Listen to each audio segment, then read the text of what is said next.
Gusto mo bang magsusumamo siya sa'yo at parang aso? Gawin ito. Napakasimple lamang ito at makapangyarihan. Gawin lang ito kahit anong oras at araw. Basta't buwang inyong paniniwala sa paggawa at walang ibang iniisip at pagdududa. Una, kumuha kayo ng pantali, papel, panulat. Isulat mo sa papel ang pangalan niya. At pagkatapos, hawakan mo ang papel at iisipin mo siyang mabuti kung gaano mo siya kamahal.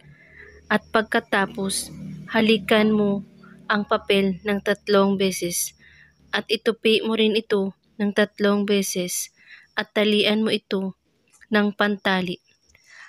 Habang tinatali mo ito, ay pakakaisipin mo siyang mabuti. At pagkatapos, ilagay mo ito sa inyong bulsa or sa inyong bag na lagi mong dinadala. Kailangan walang makakakita sa iyo o makakaalam sa iyong ginagawa para tatalab agad.